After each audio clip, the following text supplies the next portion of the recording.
The sound of designer heels on marble echoed louder than the gunshot that should have killed him. Park Jun-ho woke to find his legs silent, his empire already crumbling. The divorce papers landed on his hospital blanket before he even knew what day it was. Signed, notarized, delivered with the efficiency of a business transaction. Kyung-mi didn't bother coming herself, just her lawyer's voice through speakerphone, cold as surgery. Mr. Park requests you sign by end of business today. She's already relocated. Relocated, while he couldn't relocate his own damn toes. The VIP hospital suite became his gilded cage. Machines beeped like countdown timers. IV lines snaked into his arms like the chains he used to put on others. Every breath reminded him, alive but abandoned, powerful but powerless. The tattoo of a descending tiger on his back felt like a prophecy he should have read sooner. His phone, 200 messages a day before the crash, now sat dark for 72 hours straight. Business associates evaporated. His lieutenants stopped returning calls. Even his own mother sent a single text. "Kyung-mi says you need space," as if paralysis was something you could catch through a phone screen. "Mr. Park," the discharge coordinator said, clipboard clutched like a shield, eyes fixed somewhere over his shoulder. "Your wife emptied the joint accounts. The penthouse lease was in her name. Hospital billing says you have 48 hours before we transfer you to county care." County care? From silk sheets to state-funded hell? Jun-ho wanted to rage, to command, to make someone pay, but his voice came out hollow, broken. "Get me my lawyer." "Sir, your lawyer, he's now representing your wife. Conflict of interest," he said. Of course, everyone chose the winning side, and Jun-ho, the man who'd made Seoul's underground tremble with a phone call, wasn't winning anymore. The first 3 days were a masterclass in irrelevance. Nurses whispered just loud enough for him to hear. "Such a shame, so young. I heard his wife left him for his business rival." Their pity tasted worse than the hospital food. At least the food didn't pretend to care. His second-in-command, Kwon, visited once, stood in the doorway like Jun-ho's condition might leap across the room and infect his ambitions. "Listen, Hyung, the Park Syndicate needs leadership. You're obviously not in a position to—" "I'm paralyzed, not brain-dead." Jun-ho's voice was gravel scraped over glass. "Right, of course." Kwon had the decency to look uncomfortable for approximately 5 seconds. "But the territory doesn't pause for recovery. Rivals are circling. Kyung-mi's new partner is making moves. We need someone who can actually move." The words landed like bullets Jun-ho couldn't dodge. "I'm calling an emergency council meeting," Kwon continued, straightening his tie. "We'll vote on interim leadership. For the good of the organization, you understand." Jun-ho understood perfectly. Sharks smelled blood in the water, and he was bleeding. That night, Jun-ho didn't sleep. He stared at his legs, foreign objects attached to his torso, mocking him with their stillness. He tried wiggling his toes. Nothing. Tried bending his knee. Nothing. His entire lower body had become a mausoleum, and he was buried alive inside it. The darkness whispered seductive promises, how simple it would be to just stop fighting, stop enduring the parade of people who looked at him with pity, greed, or thinly veiled contempt. His hand drifted toward the call button, then past it, toward the morphine drip control. One adjustment, that's all it would take. "Don't you dare." The voice cut through the darkness like a blade through silk. Jun-ho's head snapped toward the doorway. She stood there, backlit by harsh hallway fluorescence, a woman he'd seen 1,000 times but never really noticed. Tall, solid, dark-skinned, wearing a light blue maid's uniform that somehow looked dignified on her. Her hair was pulled back in a practical bun, and her eyes didn't flinch at the sight of him, this broken, abandoned king. "Who let you in?" Jun-ho's voice was barely a whisper. "I let myself in. I work here, remember? Dorothy Scott stepped into the room, setting down a worn canvas bag with the confidence of someone who'd walked through fire and kept her spine straight. Or, I did work for you, past tense according to Kyung-mi's accountant, who called to terminate my employment this morning. Then why are you here? Because someone needs to make sure you don't do something stupid. Her eyes flicked to his hand, still hovering near the morphine drip. Like that. Junho jerked his hand back as if burned. You don't know anything about me. I know your wife served you divorce papers while you were still figuring out how to breathe on your own. I know she liquidated everything she could touch and left you with nothing. I know your so-called brothers are carving up your territory like a Thanksgiving turkey. I know you've been lying here for 3 days wondering if dying would be easier than rebuilding. Dorothy pulled up the visitor's chair, sitting so their eyes were level. No pity in her gaze, just unflinching assessment. What I don't know is whether you're actually going to fight or if you're going to prove every single one of them right. Prove them right about what? That Park Jun-ho was only dangerous when he was comfortable, that the second life got hard, he folded like cheap furniture. Dorothy leaned back, studying him with unnerving intensity. I've watched powerful men my whole life. Some of them stay standing when the floor falls out. Most of them don't. So which one are you? The challenge hung in the air like smoke, and something in Junho, buried deep beneath the despair and self-pity, stirred. Anger. Pure, molten anger at being dismissed, at being written off, at being tested by a woman he'd barely acknowledged when she served his breakfast. Fine, he ground out, jaw tight. What do you want? Dorothy's smile was sharp as a knife. I want you to stop dying and start surviving. Then, when you're strong enough, we make you dangerous again. Junho studied her face, the determination etched in every line, the fierce protectiveness in eyes that had no reason to care about him, this broken, abandoned king. I can't pay you, Junho said quietly. I don't have anything left. I don't want your money, Mr. Park. Dorothy stood, shouldering her bag. I want you to survive. That's payment enough. Why? What's in it for you? Maybe I just want to see if a king can become a better man without his crown. Dorothy's smile softened slightly. Or maybe I'm just tired of watching good coffee go to waste. Either way, we start tomorrow, 6 a.m. Be ready. Ready for what? Physical therapy, humiliation, pain, the long, ugly road back to whoever you're going to become. She headed for the door, then paused. Oh, and Mr. Park, when you signed my discharge papers just now? Yes, I forged your signature earlier. You became my responsibility. The hospital doesn't ask questions when someone is willing to take on the liability. So, congratulations, you're coming home with me. Junho wanted to argue, wanted to command her to leave, to mind her own business, to let him rot in peace. But the words wouldn't come. Instead, he watched her walk away, this woman in a light blue uniform who'd just kidnapped him with paperwork and audacity. For the first time in 3 days, Park Jun-ho felt something other than despair. He felt curious about what happened next. Before we start, go ahead and like, comment where you're watching from, and hit that subscribe button if you're ready for this journey. It truly means a lot to me seeing this beautiful community of story lovers grow across every corner of the world. Every like, every share, every word you drop in the comments helps us keep bringing these powerful tales to life together.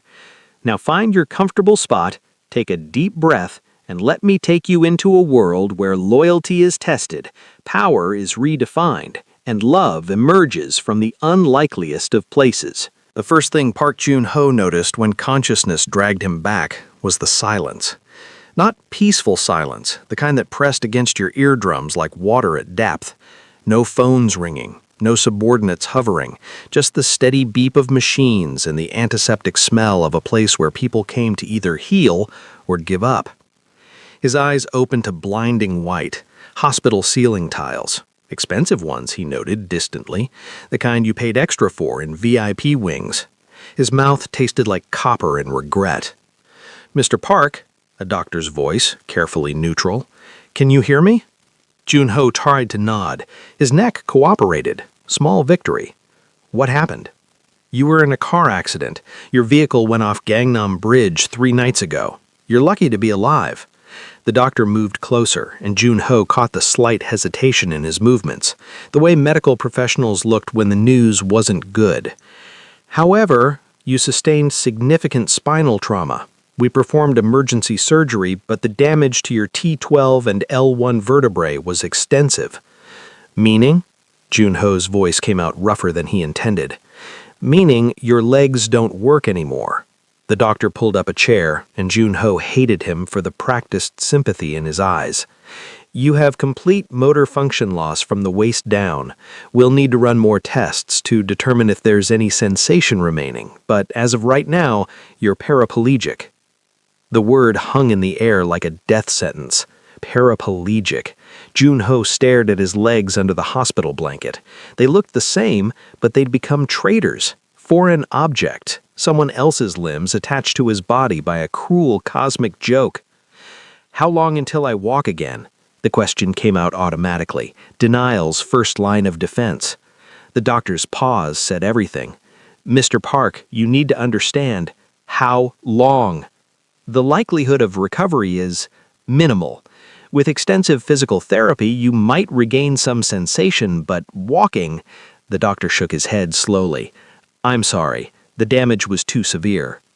Jun-ho wanted to laugh, wanted to scream, wanted to reach into his chest and rip out whatever was making it so hard to breathe.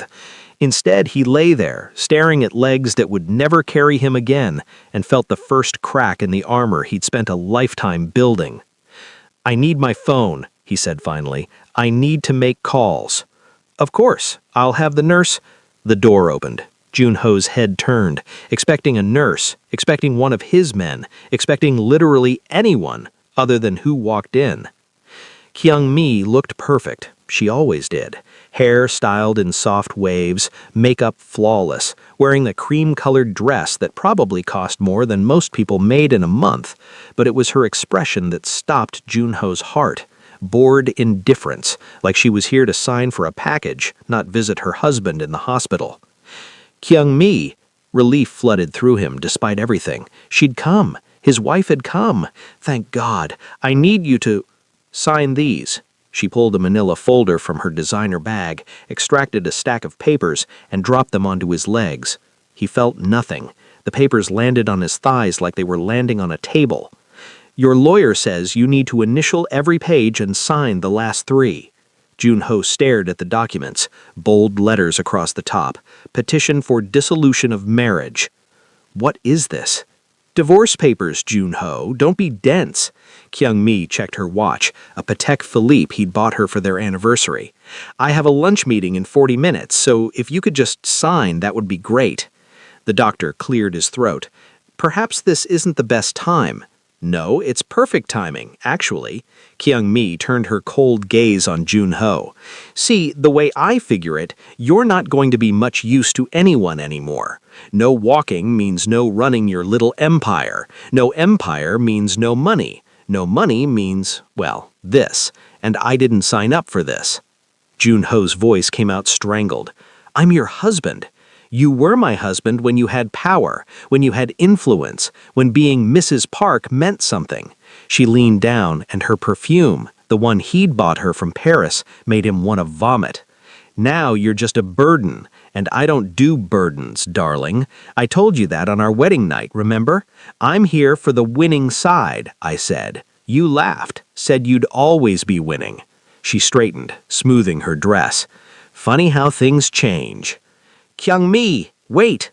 I've already transferred everything I could access. The apartment is being cleared as we speak. Your accessible accounts are frozen and redirected. The cars are sold. I'd take the yacht, but honestly, what would I do with it?" She pulled out a pen, clicked it once. "Sign, Jun-ho. Make this easy on both of us." "I won't." The words came out weak, desperate. "I won't sign." Kyung-mi's laugh was genuine, which somehow made it worse. Then I'll contest it. With your medical condition, any judge will rule you mentally unfit to make financial decisions anyway. This way is cleaner, faster. She dropped the pen on his chest. You have 48 hours. After that, my lawyer gets nasty, and trust me, you don't have the resources to fight me anymore.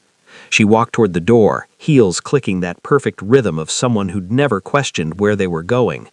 Why? After everything? Kyung-mi paused at the doorway, looking back over her shoulder. You're a lion who lost his teeth, Jun-ho, and I don't stay for the slaughter.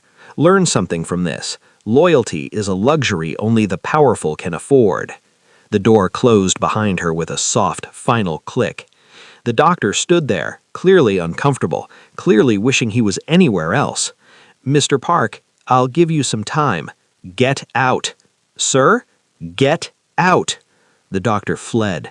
The pen Kyung-mi had left on Jun-ho's chest and fell to the floor with a tiny, pathetic sound.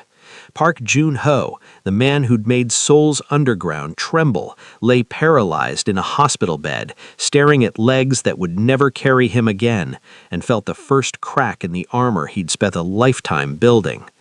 The next 24 hours blurred together in a fog of phone calls that went unanswered, and visitors who didn't come. Jun-ho's phone, recovered from the accident scene, showed a battery at 3% and a notification list that told the whole story. 17 missed calls before the crash, 0 after. He tried his lawyer first, disconnected number. His accountant, voicemail full. His mother, someone else answered, a man's voice he didn't recognize, and hung up when Jun-ho identified himself. His guards, the 2 men who'd been assigned to him for years, should have been outside his door. Jun-ho pressed the call button. A different nurse appeared, young, nervous. Where are my security detail? He asked. Sir, no one's been stationed outside your room since you arrived. That's impossible. I have protection. Call them. Tell them I need... Mr. Park, the nurse's voice gentled. No one's come to visit except your wife yesterday, and the billing department wants to speak to you about payment arrangements. Payment arrangements, because Kyung-mi had taken everything she could touch, and apparently his organization had decided he wasn't worth protecting anymore. Jun-ho tried Kwon next, his second-in-command, the man he'd mentored for 5 years. The phone rang 4 times before someone answered. Young. Kwon's voice was carefully neutral. I was going to call. Where are you? I need you to...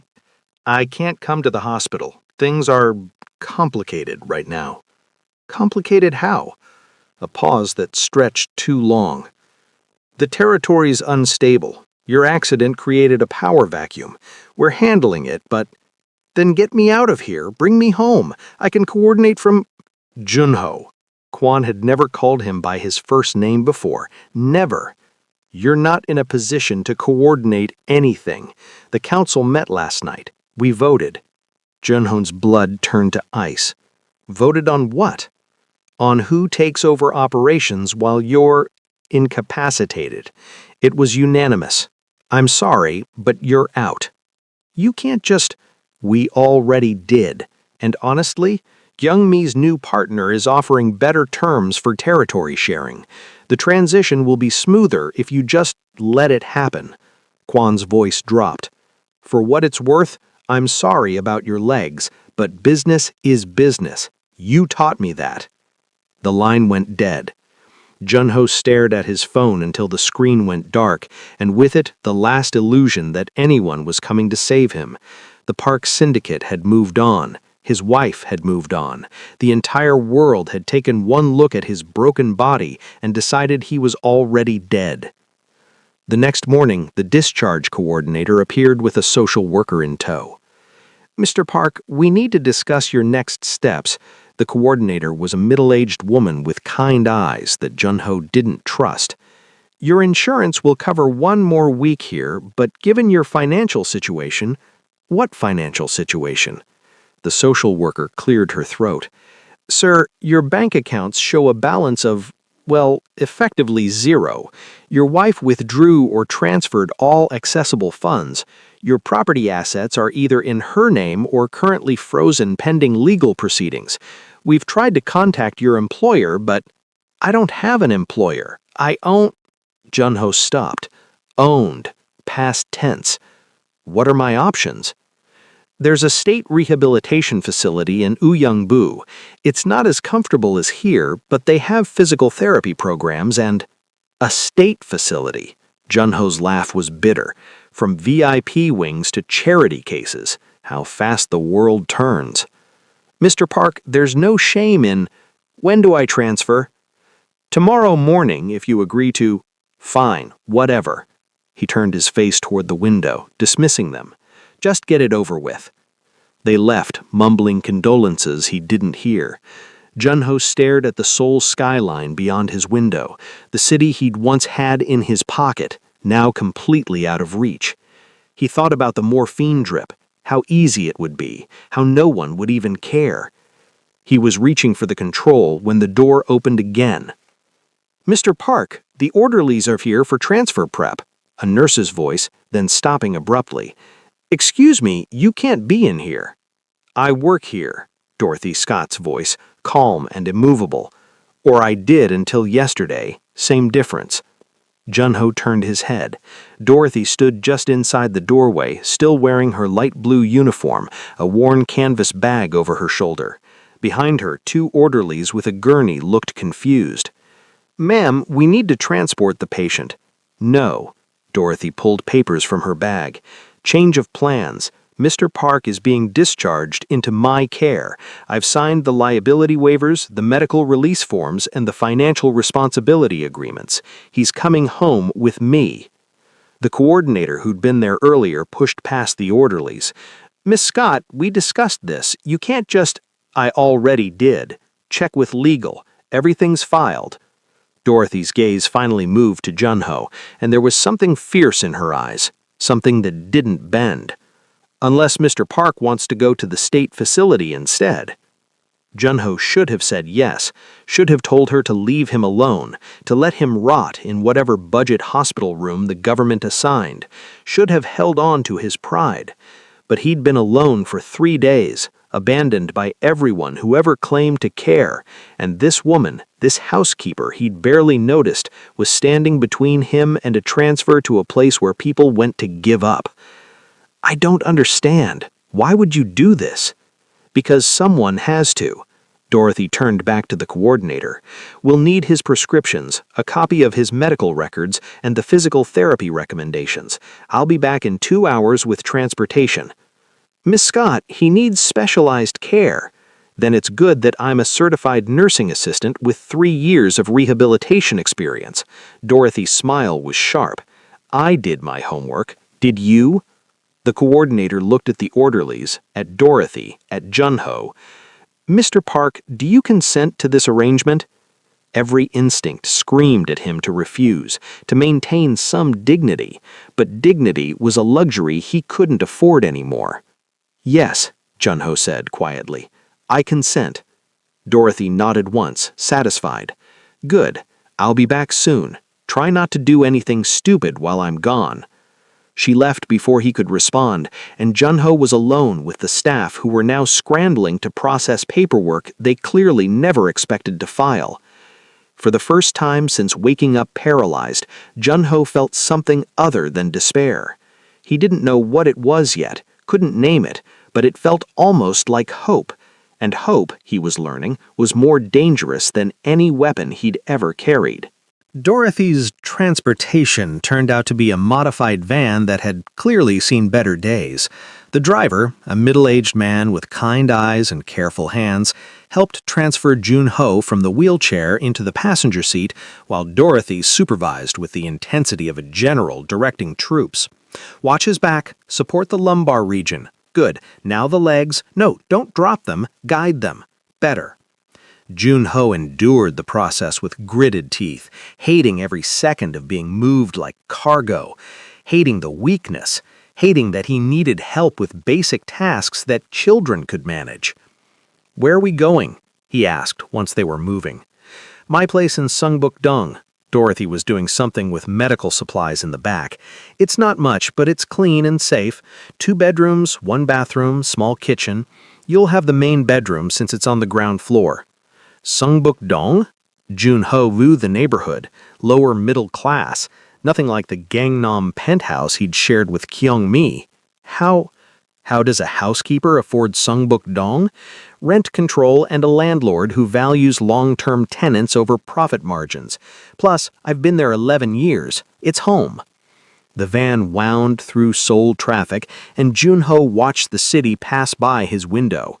Neighborhoods shifted from wealthy to working class. Luxury boutiques gave way to convenience stores. The world he'd ruled felt increasingly distant, like something he'd seen in a movie rather than lived. Dorothy's building was exactly what he'd expected. Old but well-maintained, with narrow stairs leading to upper floors and a ground-level entrance that was blessedly accessible. The driver helped transfer Jun-ho to a basic wheelchair that Dorothy had apparently acquired while he was being processed out of the hospital. "Thank you, Marcus," Dorothy said, pressing some bills into the driver's hand. "Anytime, Dot, you call if you need anything, yeah?" The driver glanced at Jun-ho with something that might have been pity or might have been respect. Jun-ho couldn't tell anymore. "Take care of yourself." Dorothy unlocked the door, and Jun-ho's first impression was chaos. Not dirty chaos. Everything was clean, but cluttered. Books piled on every surface, magazines, photographs in mismatched frames covering the walls, a small kitchen visible through an archway, pots hanging from a ceiling rack, furniture that didn't match but somehow worked together. It smelled like vanilla candles and coffee and something baking. It smelled like someone actually lived here. Dorothy wheeled him inside, and Jun-ho felt the walls close in. The penthouse had been 1,500 square feet of minimalist luxury. This was maybe 600 square feet of lived-in warmth. His wheelchair barely fit through the doorway. "I know it's not what you're used to." Dorothy locked the door behind them. "But it's safe. No one from your old life knows about this place. That matters more than square footage right now." Jun-ho looked around at the small space that was apparently his new reality. He'd gone from commanding a syndicate to being trapped in a housekeeper's apartment, from having men bow when he entered a room to being dependent on a woman he'd never properly thanked for anything. The rage came suddenly, violently. Years of control and power and pride crashed against the reality of his useless legs, and something inside him snapped. "This is where you're keeping me?" His voice rose. "In this cramped little home," Dorothy finished calmly. "The word you're looking for is home." "I had a home. I had everything." Jun-ho gripped the wheelchair arms until his knuckles went white. "And now I'm here, in this shove." He shoved at the wheelchair, trying to turn it, trying to leave, trying to do anything that would prove he still had some control. The chair tipped. Jun-ho felt himself falling sideways, and there was nothing he could do to stop it. His upper body crashed to the floor, his useless legs following like dead weight. Pain exploded through his shoulder. The humiliation of it, unable to even sit in a chair properly, made him want to die. "Easy." Dorothy was there instantly, kneeling beside him. "Don't fight me. I'm going to lift you back up." "Don't touch me." She ignored him. Her arms went under his shoulders and behind his knees, and with one smooth motion, she lifted all 180 pounds of him like he weighed nothing. Jun-ho had always been solid muscle, had spent years in the gym maintaining the physique of a fighter, but Dorothy picked him up with the ease of someone moving furniture and set him back in the wheelchair with gentle precision. "You're stronger than you look," Jun-ho said, stunned. "I had to be," Dorothy said, adjusting his legs, making sure they were positioned correctly. 3 years ago, I weighed 60 pounds more than I do now, Mr. Park. Not all of it was fat. I've been lifting heavy things my whole life." She moved away, grabbing a throw blanket from the couch and draping it over his lap. Not for warmth, for dignity, covering the legs that didn't work. Jun-ho felt something in his chest crack further. "I'm sorry for yelling, you're angry, I get it. But tipping over wheelchairs means I have to pick you up more, and my back's not what it used to be." Dorothy headed towards the kitchen. "I'm making lunch. You'll eat it, and then we'll talk about house rules." "House rules?" My house, my rules. First rule, no feeling sorry for yourself after 8 p.m. Before 8 p.m., you can mope all you want. After that, we focus on tomorrow. That's the stupidest rule I've ever heard. Second rule, you participate in physical therapy. No arguments, no negotiating, no I'm too tired unless you're actually running a fever. You can't just... Third rule, you talk to me, not at me, not like I'm your servant. We're roommates now, Mr. Park, partners in this mess. That means basic respect. Dorothy turned to face him, wooden spoon in hand like a weapon. I'm doing this because I owe you a debt, but I'm not your punching bag. You want to rage? Fine. Rage at the situation. Rage at your wife. Rage at God. But don't you dare rage at me for being the only person who didn't leave. The words hit harder than any physical blow. Because she was right. Dorothy Scott, the woman he'd never properly noticed, never properly thanked, was the only person left standing. Why? Junho asked quietly. Why stay? Why take me in? I don't deserve it. Probably not, Dorothy agreed. She turned back to her cooking. But 3 years ago, I didn't deserve what you did for me either. Debt is debt, and I always pay mine. Junho sat there in his wheelchair in this small, cluttered apartment that smelled like home, and realized he had a choice. He could keep fighting his new reality and make both of them miserable, or he could accept help from the only person offering it. What are you making? Junho asked finally. Dorothy glanced over her shoulder, and something in her expression softened. You'll see. Just trust me. Trust. Such a simple word. Such an impossible ask, but Junho found himself nodding anyway. Okay, I'll try. For the next 2 hours, Junho refused to look at the kitchen. He sat in the small living room, staring at the wall of photographs. Dorothy with a teenage boy who had her smile. Dorothy with an older couple. Dorothy at various ages looking determined and strong. Not a single photo of him or Kyung-mi or his old life. This was Dorothy's world, and he was just a visitor. His stomach growled. He ignored it. Lunch is ready, Dorothy called. I'm not hungry. Liar, I heard your stomach from here. She appeared in the doorway, wiping her hands on a towel. Come on, at least look at it before you refuse. I said I'm not... And I said lunch is ready. You can eat it or not, but you're going to sit at my table and be polite. Dorothy moved behind his wheelchair. Unless you want me to feed you like a toddler. The threat was enough. Junho let her wheel him to the small kitchen table where 2 plates waited. And despite his determination to refuse food, despite his resolve to punish himself for his weakness, the smell hit him like a physical force. Kimchi jjigae. He recognized it immediately, the rich, spicy scent of fermented cabbage and pork, the kind of comfort food his grandmother used to make. But there was something else mixed in, something he couldn't identify. Cornbread on the side, golden and steaming, and what looked like collard greens but prepared Korean style, with garlic and sesame oil. What is this? Junho asked, despite himself. Soul food meets soul food. Dorothy sat across from him. My grandmother's cornbread recipe, your grandmother's kimchi jjigae method. I watched you make it once when the chef was sick, and my attempt at fusion greens. She pushed his spoon closer. Eat. You remembered how I made the jjigae? I remember everything about this house, Mr. Park. That's what housekeepers do. Dorothy picked up her own spoon. Now eat before it gets cold. Junho looked at the food, at this woman who'd somehow remembered a dish he'd made once 2 years ago, who'd combined her culture with his like it was the most natural thing in the world. His throat felt tight. He picked up the spoon. The jjigae was perfect, not too spicy, rich with flavor, exactly how he liked it. The cornbread was sweet and crumbly, melting on his tongue. The greens were strange but good, the bitterness of the vegetables balanced by Korean seasoning. It's good, he admitted quietly. I know, I'm an excellent cook. You just never noticed. They ate in silence for a while, and Junho felt something shift.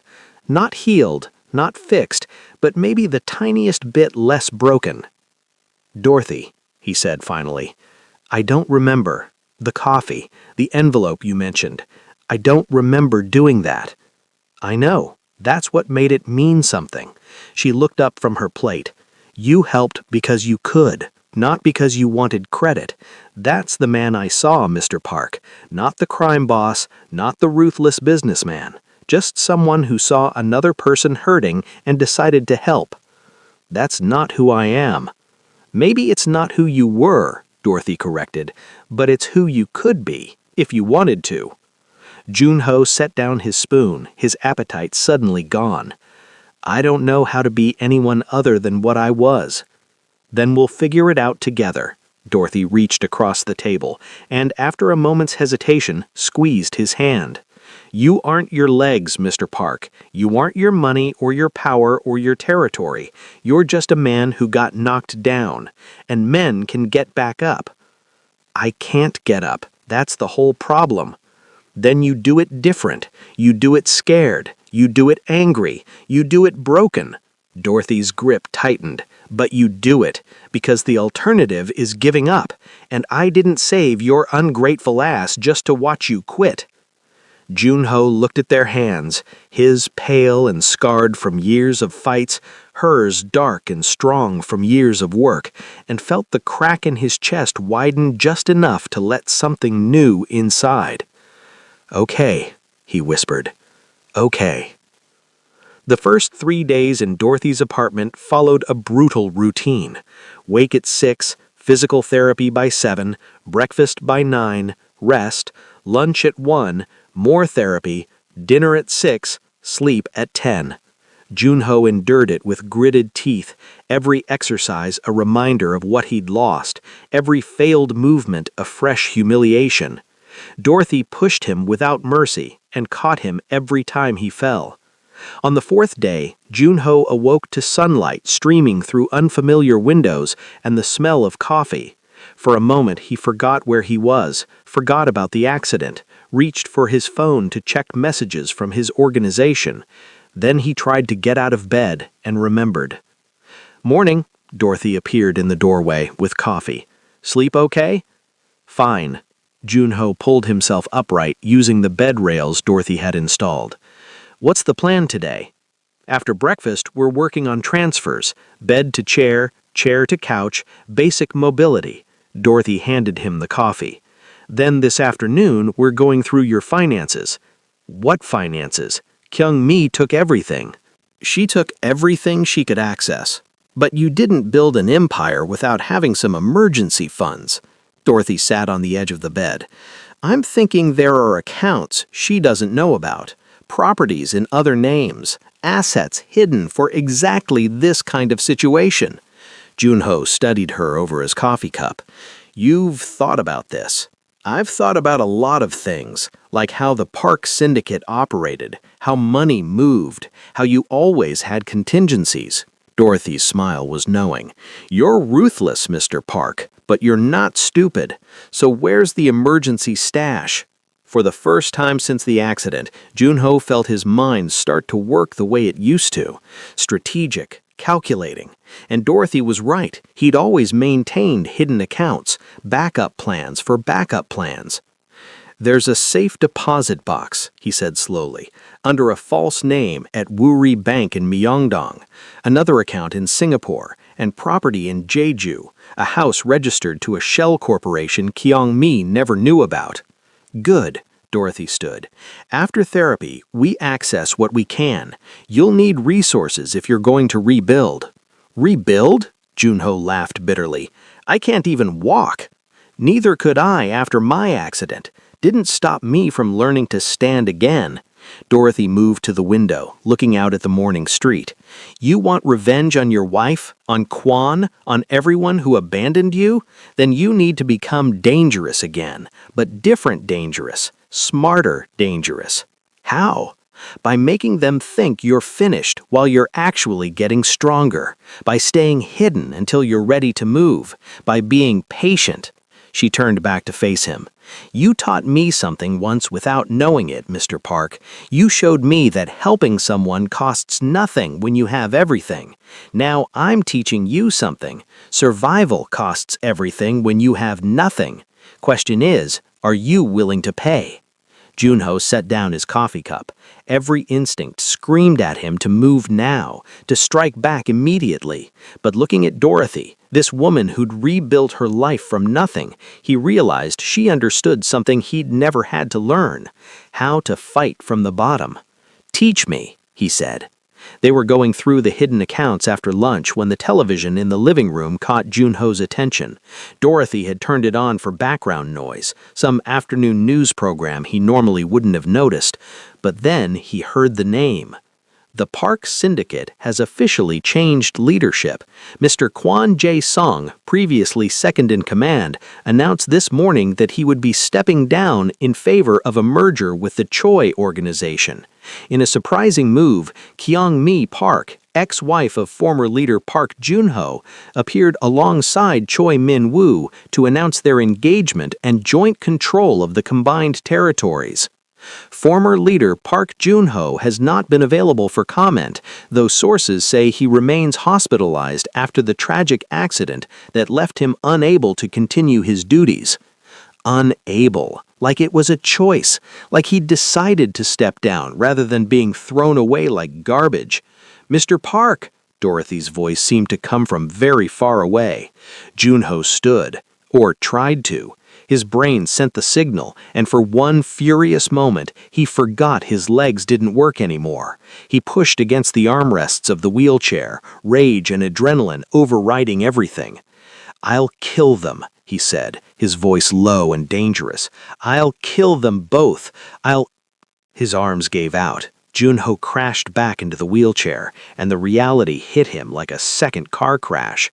He couldn't kill anyone, couldn't walk across the room, couldn't even stand up without help. "I need to go," he said, starting to wheel toward the door. "I need to get there. I need to—" "Where exactly are you going? Your old headquarters? The building your organization just handed over to Choi? That place? Move!" "No." "Dorothy, I swear—" "What? You'll what?" She didn't budge. "Wheel yourself to Gangnam, storm into a building full of armed men, fight your way to Choi with what? Harsh language? I can't just sit here." Junho's roar filled the small apartment. "That's my territory, my organization, and she—" His voice cracked. "She's with him, with Choi. The pieces fell into place with sickening clarity: the timing of the accident, Kyung-mi's immediate departure, the frozen accounts, and the perfectly executed takeover. It had been planned.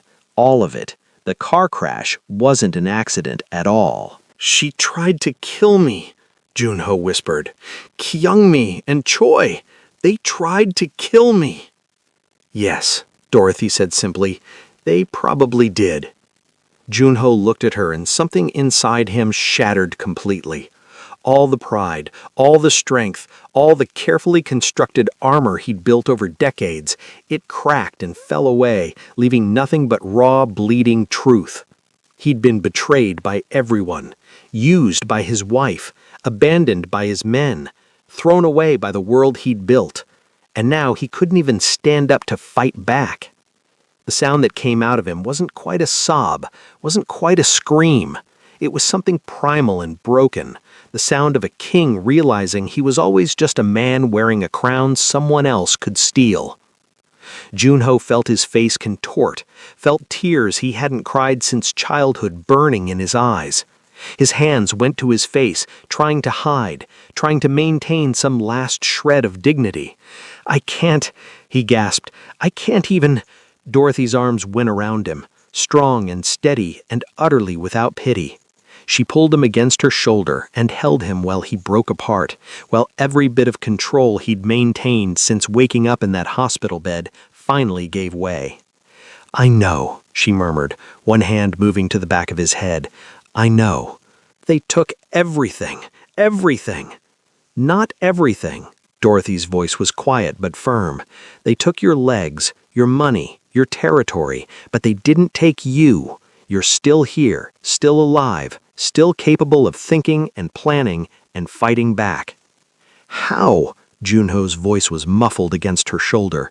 How do I fight when I can't even walk? The same way I did. Dorothy shifted, still holding him but pulling back enough to meet his eyes. You stop trying to be who you were. You become something new, something they won't see coming. Junho stared at her through tears he'd stopped trying to hide. Dorothy's face was fierce and gentle and absolutely certain. She believed what she was saying, believed he could somehow come back from this. I'm scared, he admitted, the words feeling like they were being pulled from somewhere deep inside. I'm so scared. Good. Dorothy's hand moved to cup his face, her thumb wiping away tears. Fear means you still care, means you haven't given up. She leaned forward until their foreheads touched.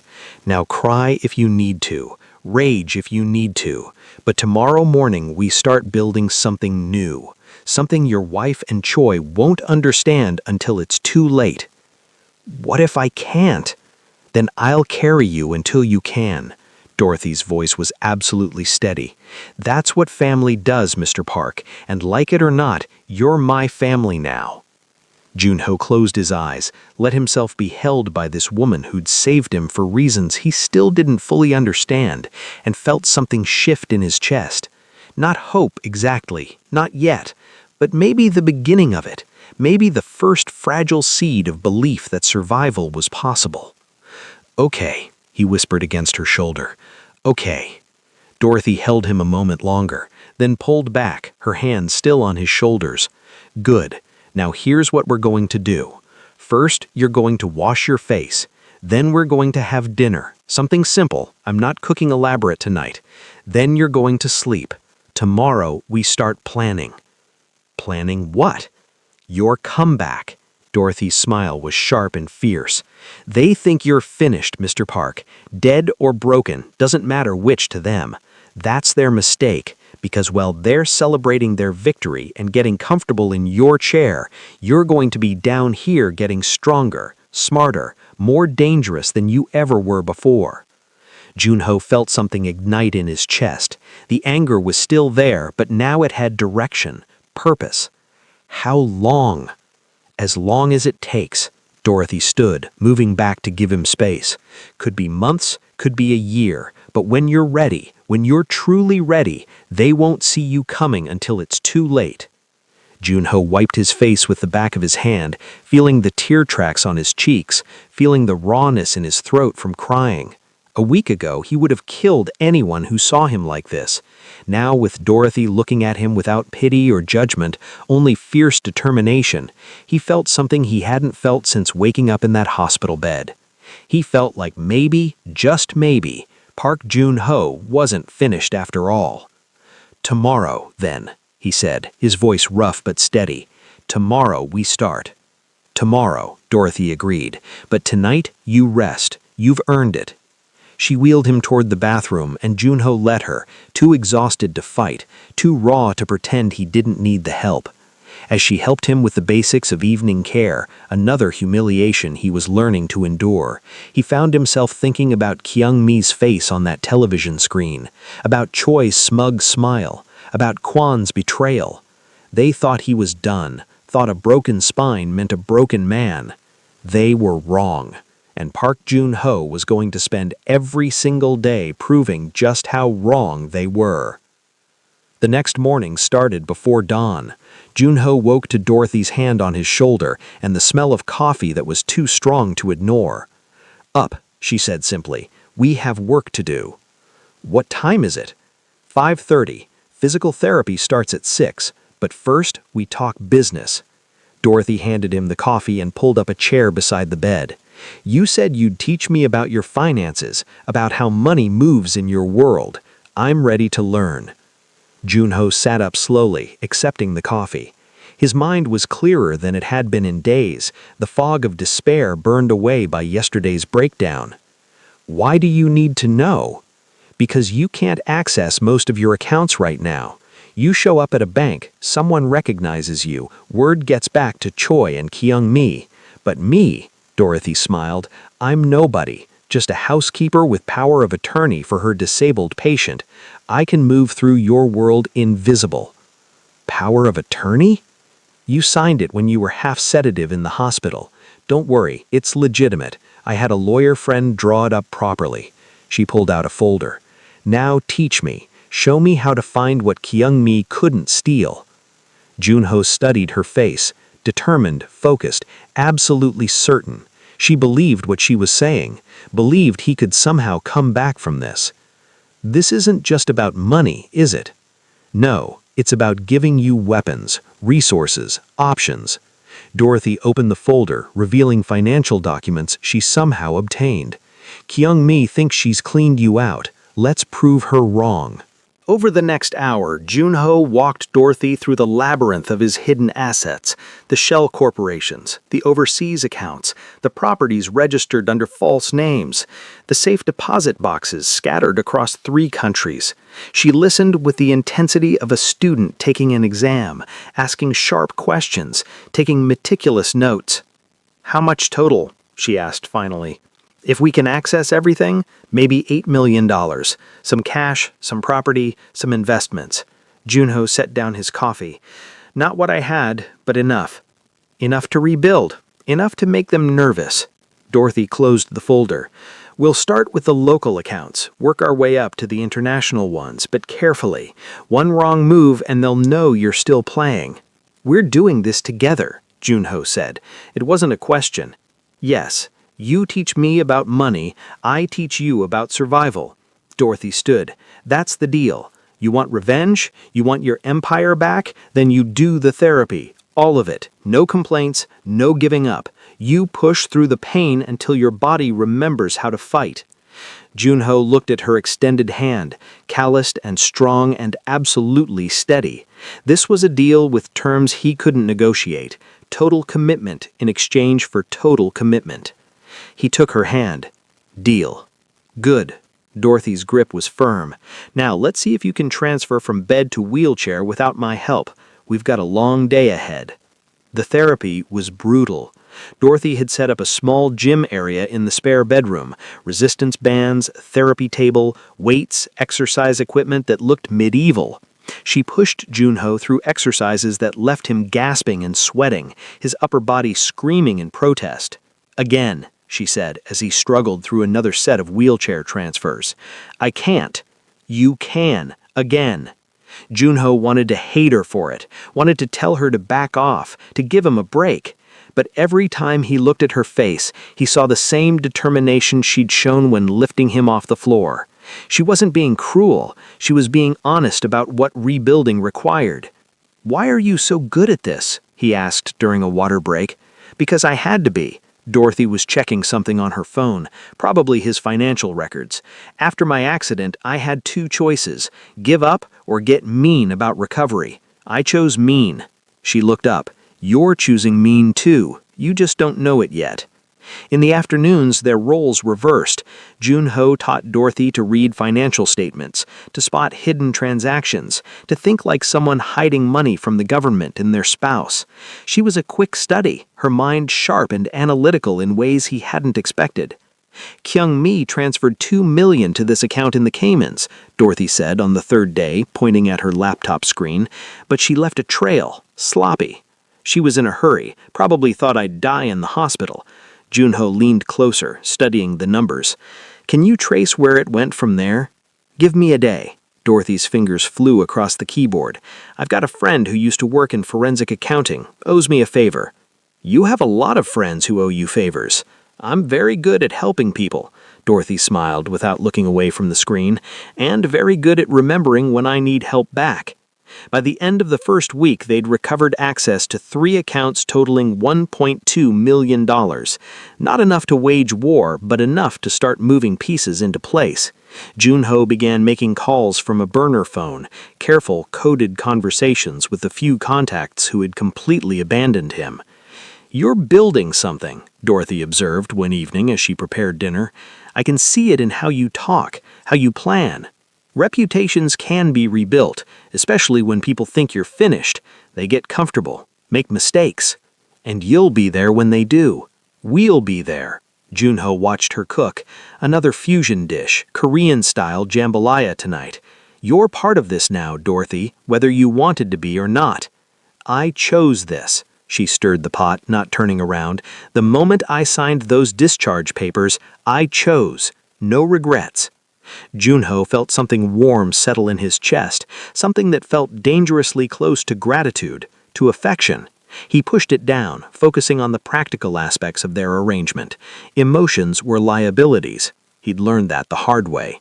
But watching Dorothy move through her kitchen, humming something under her breath, he couldn't quite convince himself it was true anymore. The pain started during a massage session 2 weeks in. Dorothy was working on Junho's legs, maintaining muscle tone, preventing atrophy, going through the motions his body couldn't perform on its own. She'd done this every day, and every day Junho had felt nothing. Until now. Dorothy's thumb pressed into his calf muscle, and something sparked. Not quite pain, not quite sensation, but definitely something. A ghost of feeling, like electricity trying to remember how to flow through dead wires. Junho's breath caught. Okay? Dorothy asked, not stopping her work. Fine. The lie came automatically. Just tired. But he wasn't fine. He was terrified, because that spark, that tiny, impossible hint of sensation, meant something, meant maybe the doctors had been wrong, meant maybe his body wasn't as finished as everyone thought. Dorothy continued the massage, and Junho forced himself to breathe normally, to show nothing on his face. When she moved to his foot, pressing her knuckles into the arch, his big toe twitched. Barely, just a millimeter of movement, but it moved. All done, Dorothy said, covering his legs with a blanket. How do you feel? Same as always. Junho kept his voice level. Can we work on financial projections after lunch? Sure. Dorothy washed her hands, missing the tiny tremor in Junho's fingers as he gripped the wheelchair arms. You're doing good, Mr. Park. Better than most people would in your position.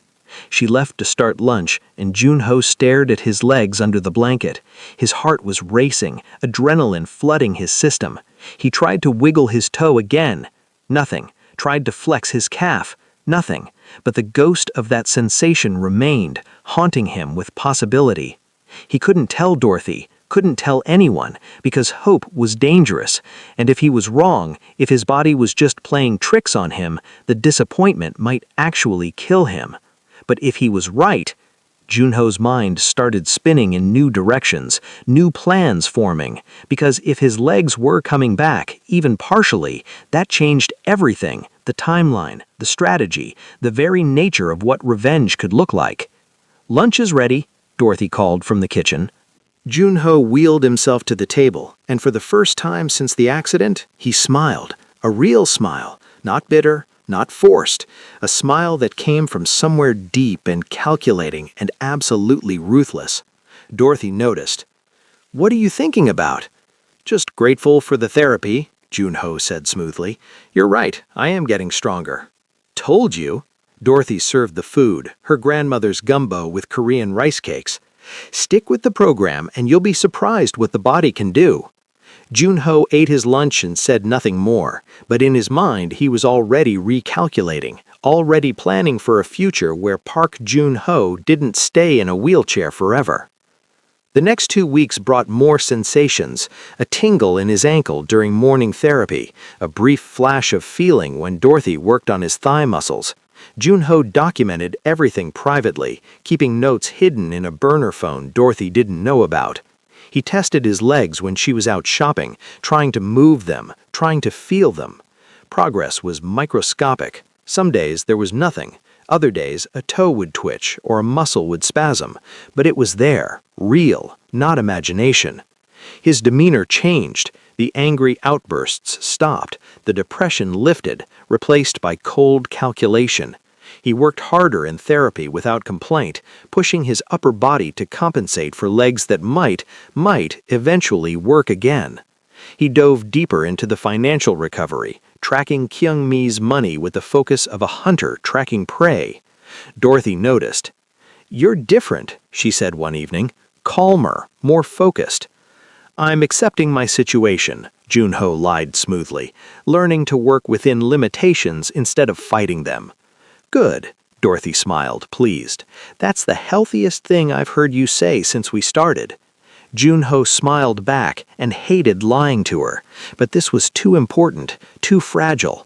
If he told her, and the sensations stopped, if he raised hopes that couldn't be fulfilled, the setback would be crushing. Better to stay silent until he knew for sure. Besides, a secret weapon was only effective if it stayed secret. By week 4, Junho could flex his toes deliberately. Not much, not obviously, but enough to know his spine was healing in ways the doctors said were impossible. He started planning for contingencies, for threats, for the inevitable moment when Choi or Kyung-mi discovered he wasn't as helpless as they believed. The moment came sooner than expected. Junho was working on financial documents late one night while Dorothy slept. The apartment was quiet except for traffic sounds from the street and the hum of his laptop. He'd just traced another million of Kyung-mi's stolen money to a real estate deal in Busan when his phone buzzed. A message from one of his few remaining contacts. Just 3 words. "They found you." Junho's blood turned to ice. He immediately opened the tracking app he'd installed on all his devices months ago, back when paranoia was just good business practice. His old phone, the one before the accident, the one he'd thought was dead in a hospital property bag somewhere, was active, powered on, and transmitting its location. To this apartment. "No," Junho whispered. He checked the tracking history. The phone had been active for 3 days, pinging its location every hour, which meant whoever had it knew exactly where he was, had known for 72 hours. His mind raced. Who had access to his belongings from the hospital? Who could have taken the phone and powered it on? His eyes drifted to Dorothy's closed bedroom door. She'd been the one to handle his discharge. She'd had access to all his belongings. She'd been suspiciously well prepared with equipment, with legal documents, with everything needed to take custody of him. And she'd been vague about how she found certain financial information, claiming friends with convenient skills. Junho felt something cold settle in his stomach. What if the coffee story was a lie? What if Dorothy was working for Choi or Kyung-mi, keeping tabs on him, waiting for him to reveal where his money was hidden before... A sound outside. Footsteps on the street. Too many to be coincidental. Car doors closing quietly. The subtle sounds of people trying to be stealthy and failing. They were here. Junho moved fast, wheeling himself to Dorothy's door. He pounded on it once. "Wake up! We have company!" "What?" Her voice was groggy. "Mr. Park, it's 2 in the... Armed company. They tracked my old phone. Get dressed, now!" The grogginess vanished from her voice. "How many?" "I don't know, but we're about to find out." Junho wheeled back to the living room, his mind racing through scenarios. They were trapped. Ground floor, yes, but windows that faced the street where attackers were. One door that would be the obvious entry point. No weapons except kitchen knives and whatever Dorothy might have hidden. He'd spent weeks planning revenge and hadn't planned for defense. Stupid, so unbelievably stupid. Dorothy emerged from her room wearing sweatpants and a t-shirt, but what stopped Junho cold was what she carried, a shotgun. Not some home defense pistol, but a full-length Remington 870, well-maintained and held with the ease of long familiarity. "You have a shotgun?" Junho said, slightly stunned. "I have 3. This is just the closest." Dorothy moved to the window, staying to the side, checking the street. 4 men, maybe 5, professional stance. This isn't a robbery. "No, it's an execution." Junho's hands clenched on the wheelchair arms. "Dorothy, if you're working with them, if this..." She turned to stare at him, and the look in her eyes was pure fire. "Are you actually accusing me of setting you up right now? Seriously?" "The phone was in my hospital belongings. You're the one who had access." "The phone Kyung-mi's lawyer gave me in a box marked patient effects and told me to dispose of? The phone I put in the junk drawer and forgot about because I was busy keeping you alive? That phone?" Junho felt shame wash over him. You what?" Thought I spent a month feeding you, housing you, caring for you, just to lead killers to your door? Dorothy racked the shotgun with a harsh sound. We're going to survive this, and then you're going to apologize properly. But right now, I need you to tell me everything about how these people operate. The front window shattered. Dorothy dropped, pulling Junho's wheelchair down with her. Glass rained down, and then something small and metallic bounced into the room. Flashbang! Dorothy rolled, covering Junho's body with hers as the device detonated. Light and sound exploded through the apartment. Junho's ears rang, his vision whited out, but Dorothy was already moving, firing twice toward the window. Someone outside screamed. "Bedroom, now!" Dorothy was hauling Junho's wheelchair back, moving fast. They crashed through her bedroom door as bullets punched through the walls behind them. How do they operate? What's their standard entry protocol? Junho's mind cleared, tactical training from years ago kicking in. Flashbang first, front and back entry simultaneous. 3-man teams, they'll push hard and fast, trying to overwhelm. Back doors reinforced, they'll take time getting through it, which means they'll commit everyone to the front first. You've done this before. It wasn't a question. Marines. 2 tours. Thought I left that life behind. Dorothy's smile was grim. Turns out it doesn't leave you. The front door crashed open. Footsteps thundered into the apartment. Dorothy waited, counting silently. Junho could see her lips moving, and then stepped out firing. The shotgun boomed twice. Someone fell. Someone else returned fire, bullets chewing through the doorframe. Dorothy ducked back. 2 down, at least 3 more. "Dorothy! What? I can feel my legs." She turned to stare at him. "What?" "For 2 weeks, small sensations. Today I flexed my toes. I didn't tell you because I wasn't sure, but..." Junho gripped the wheelchair arms. "I might be able to stand. Maybe help." "Are you insane? You haven't walked in over a month." "I know, but if they get past you..." Junho met her eyes. "I'm not dying in a wheelchair, Dorothy. Not without trying." More footsteps. Someone was trying to flank through the kitchen.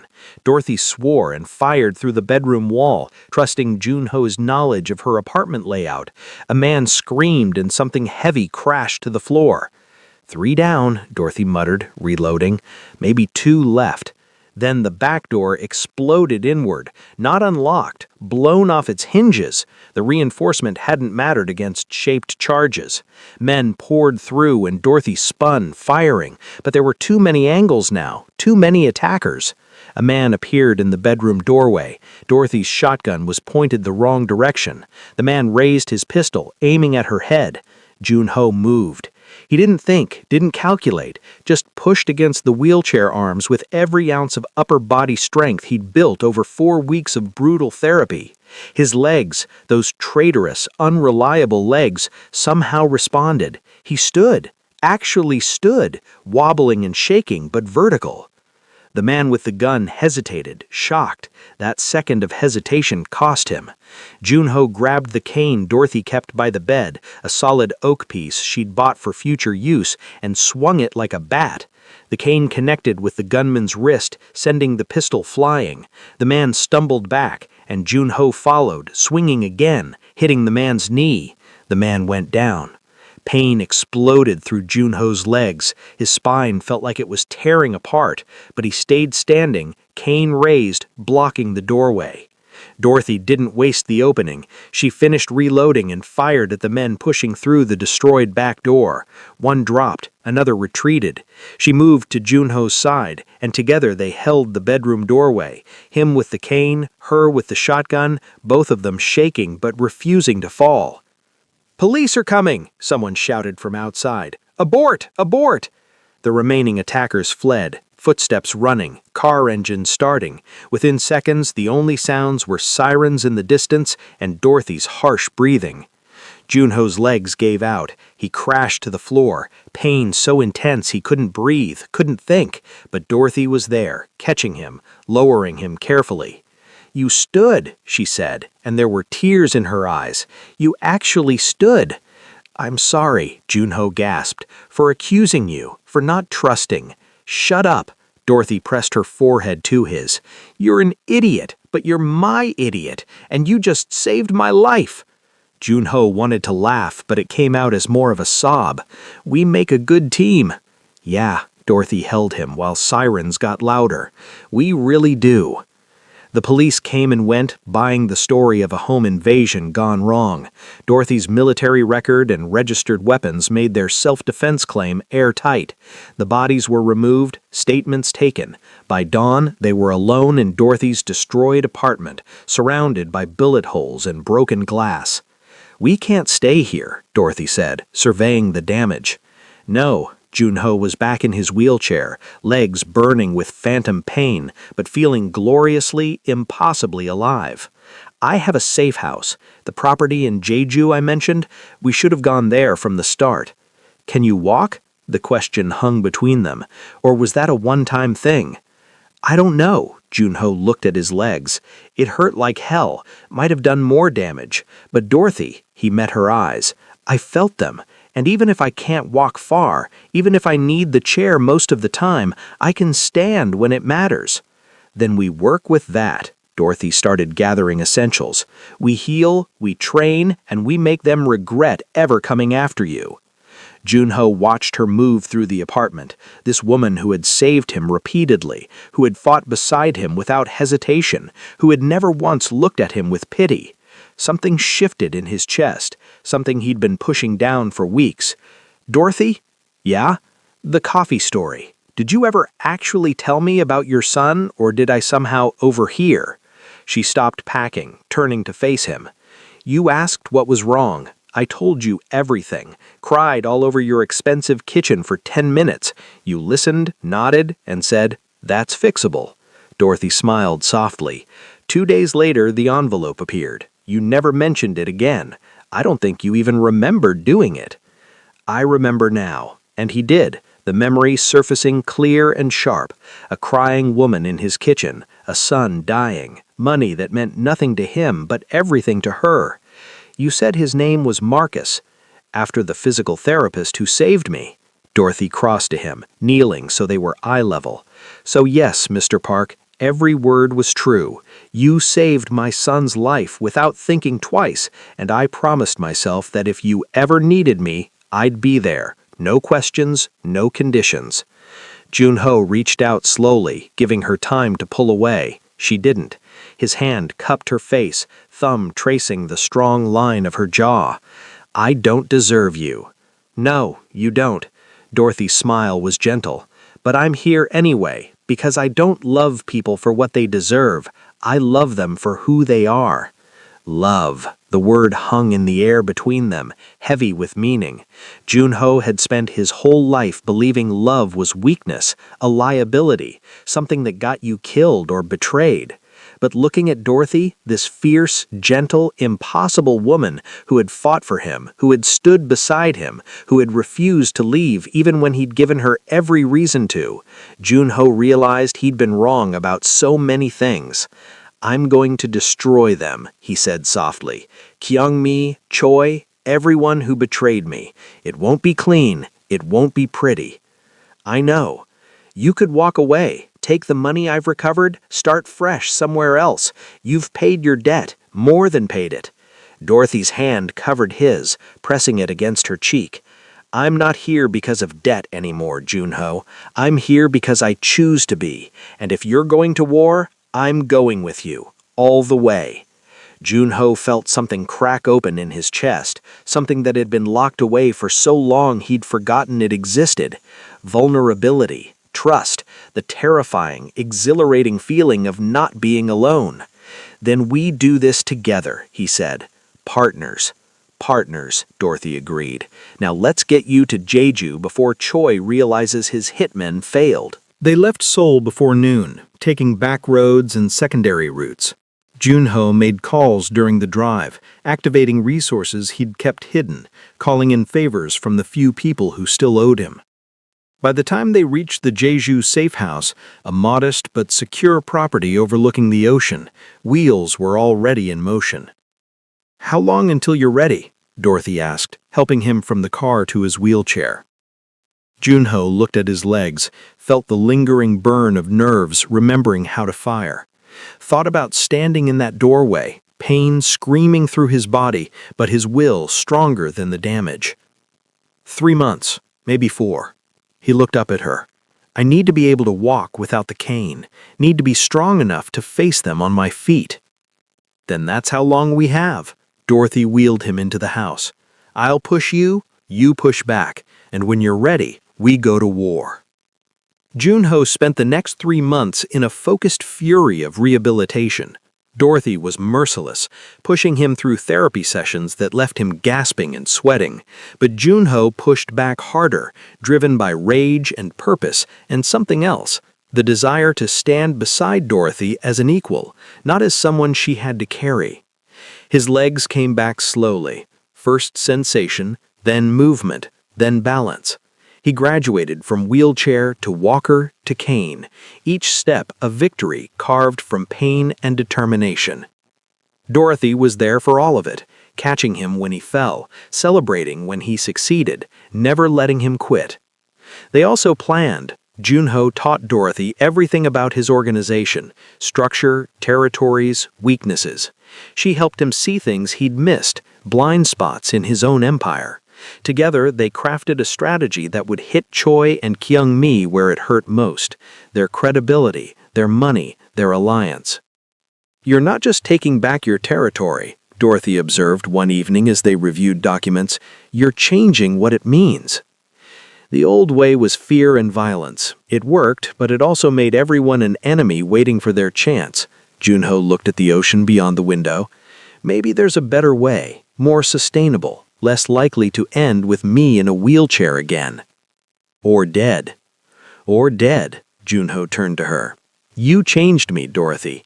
Made me see that strength isn't just intimidation. It's loyalty, trust, building something that lasts because people choose to be part of it, not because they're afraid to leave. Dorothy smiled. Listen to you getting philosophical. I had a good teacher. By month 4, Junho could walk short distances without the cane. His gait was careful, his balance not perfect, but he was mobile, functional, dangerous again, but in new ways. It's time, he said one morning. Dorothy looked up from her coffee. Are you sure? I'm sure. Junho stood from his chair, no wheelchair anymore, just a regular chair, and walked to the window without support. Kyung-mi and Choi think I'm dead or broken. They've gotten comfortable, made mistakes. We've documented all of them. The embezzlement evidence is solid. Wire transfers, property records, testimony from 3 of Choi's former accountants. The police will have enough to prosecute. And the territory? Your old lieutenants are tired of Choi's leadership. 6 have agreed to flip when you make your move. They want the old boss back. Well, not the old boss, the new version, the one who builds instead of just controls. Junho smiled. Then let's go home.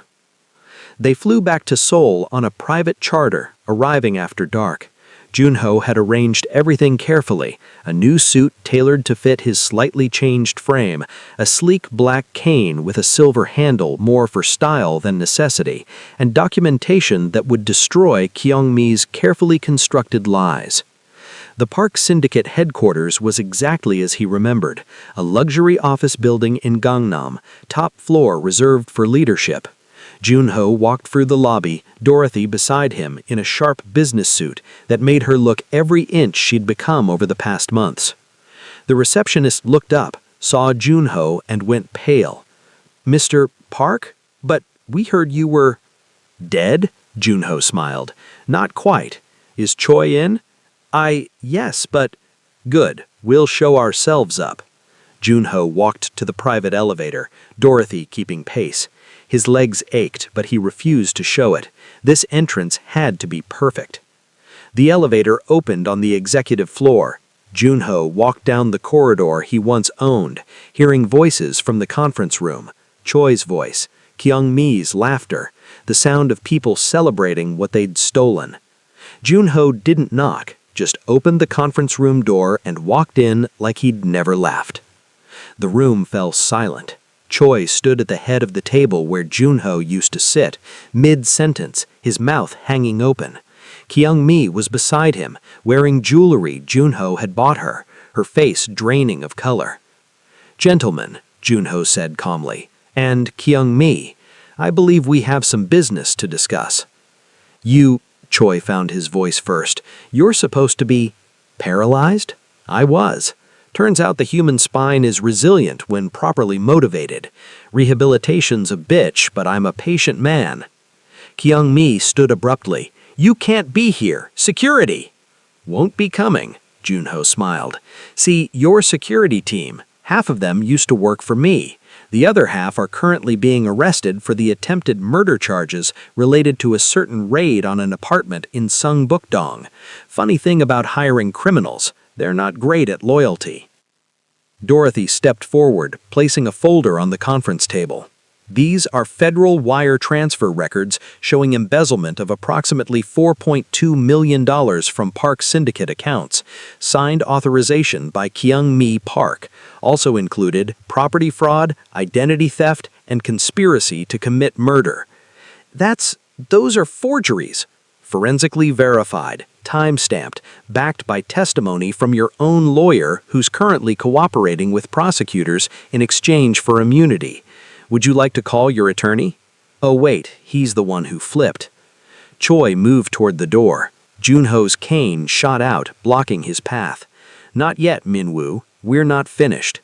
"What do you want?" Choi's voice was strangled. "Money? Territory? Name your price." "I want everything you stole. Every dollar, every property, every piece of my organization you tried to make yours." Junho leaned on his cane, casual. "But not more than that. I want you both to understand something. You tried to kill me. You took my legs, my money, my empire, and you thought that made you strong." Junho straightened, standing without the cane's support, letting them see that he was whole, changed but not broken. "You were wrong, because the man you crippled, he was arrogant, cruel, built everything on fear. But the man I became," Junho smiled, "he learned to build on loyalty, on trust, on being someone worth following, not just someone to fear." He turned to the assembled lieutenants, some who'd betrayed him, some who'd stayed neutral. "I'm taking back what's mine, but not the old way. We're restructuring. No more violence as first resort.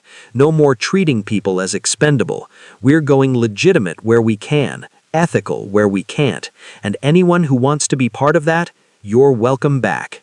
6 men stood, the ones who'd agreed to flip, then 2 more, then 4 more. Within minutes, only Choi's closest allies remained seated. "As for you two," Junho pulled out his phone, dialed a number. "Detective Kim? Yes, I'm here. Yes, they're both present. Doors are open." He hung up. "The police will be here in 3 minutes. You can run if you want. Won't help. We have evidence in 6 jurisdictions." Kyung-mi lunged at him, rage overtaking sense. "You ruined my life. You were supposed to die. I planned it perfectly." Dorothy stepped between them, and her presence was enough to stop Kyung-mi cold. "You ruined your own life by being greedy and stupid. Mr. Park gave you everything and you repaid him with attempted murder. That's on you. He's a criminal, a monster." "He was," Dorothy agreed, "but people change. You should try it sometime."